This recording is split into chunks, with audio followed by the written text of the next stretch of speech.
Now that we improved our HTML content here and that we added the template features we learned about, let's work on a second template, a second view, and a second URL, because we have this more details button here, which actually is a link. I'm talking about this link here. And at the moment, this link leads nowhere. If you click it, you just reload this page basically. Now, this link should lead to a detail page, which shows us more details about this meetup and which then in the future also allows us to sign up for this meetup. And therefore, we of course need a second URL and a second view. And I'll start with the view, though of course you can also start with the URL. But here in views py, in that meetups folder in our project, I'll add a second view, and as you learned, a view is just a function in its most basic form. There also are other ways of defining views in Django, and I dive into those in my complete course. They are a bit more advanced and hence we'll ignore them for now. And indeed here a function is all we need. And therefore I'll add such a second function and I'll name it meetup details, though that name is up to you. It acts as a view function and therefore it gets this request parameter automatically by Django, just like the index function did. And then in there, we again need to do the same thing as before. We need to return a response. And here again, I want to return a rendered template, so I will call render here. Now to render a template, we need one. Hence in my templates meetups folder, I'll add a second file and I'll name it meetup-details HTML, though this HTML file name is up to you. Now in this file, I also want to have a basic HTML skeleton, so we can create this by typing an exclamation mark here and hitting tab. And here our title could be, well, actually something dynamic. Actually, it should be the title of the meetup for which we loaded this page. And we will have different meetups later. We have some dummy data at the moment, 2 dummy meetups here. Later we'll have meetups coming from a database. So as a developer, we don't know the title in advance. Instead, it should be a dynamic title, which is output, and which is passed into the render function inside of that meetup details view function here. So actually here we could say that we have a selected meetup, and for the moment this will again be hard-coded. Again, later we will of course not hard-code this, but get it from a database. And then here we could have a title which is first meetup, let's say, and we can have a description, let's say, where we say this is the first meetup. And that could be the detail data which we want to have here. And I'll split this across multiple lines to again make it a bit more readable. So now this is my selected meetup. Now we added this HTML file. Now we want to render this file. So here to the render function we pass our request as we learned it. And then as a second argument, the path to our template. So here that's meetups/meetup-detail HTML. And then to use dynamic data in that meetup, we pass that dictionary as a third argument.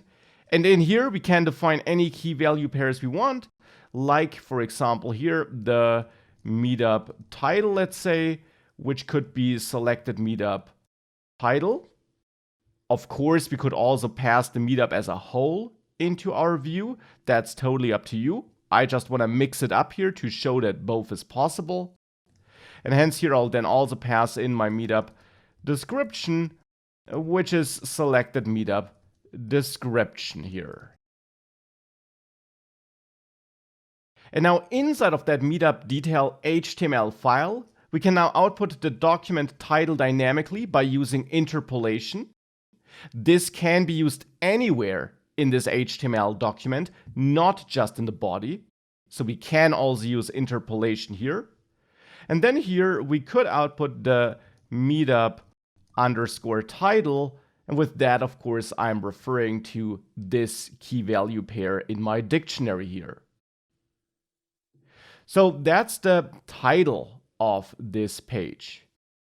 Now I also need some styles, so I will add a link here to import a CSS file basically.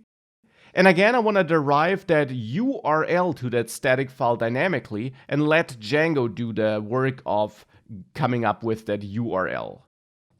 And for this, we can use this static tag.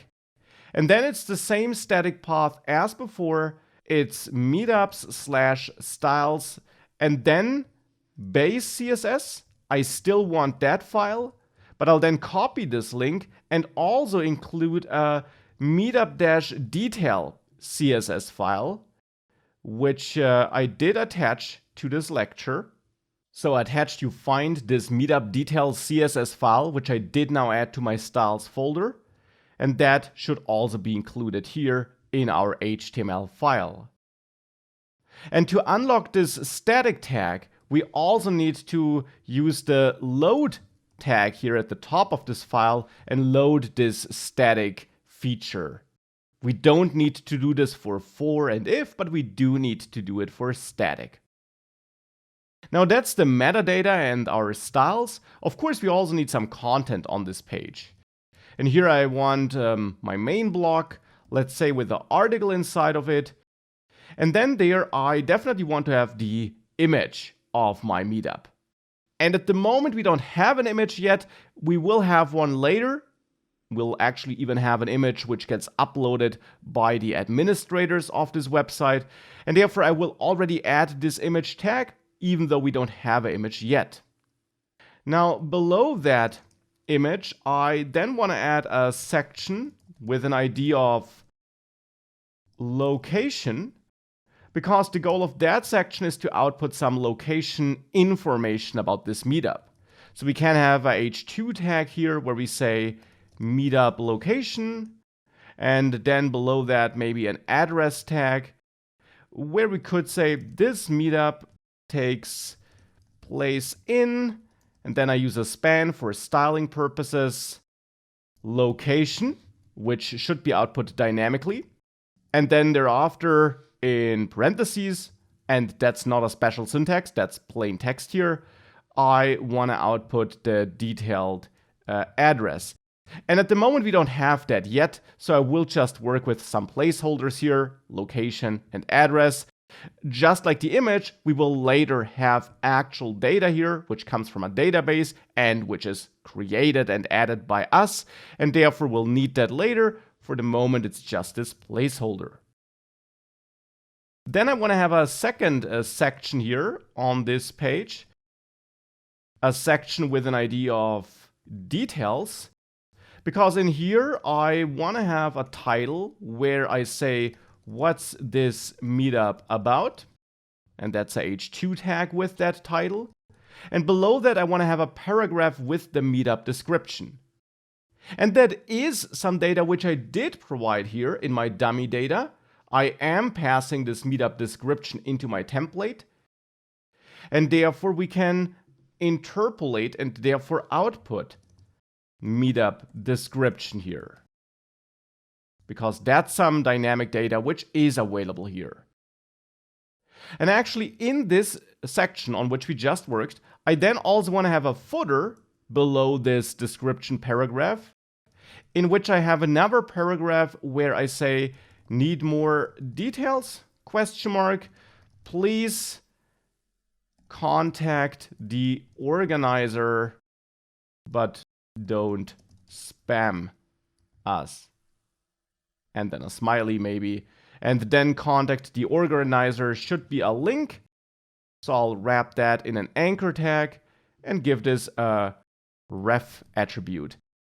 And at the moment it's an empty link. Later, should be needless to say, that this will be a link that should open the mail client of our visitor and automatically draft a new mail with that target email address of that organizer of this meetup. Again, that's a feature we will add later. For the moment, let's just finish this markup and this template here.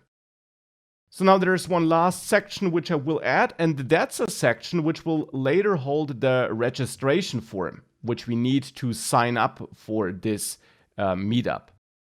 So here I'll give this an idea of registration.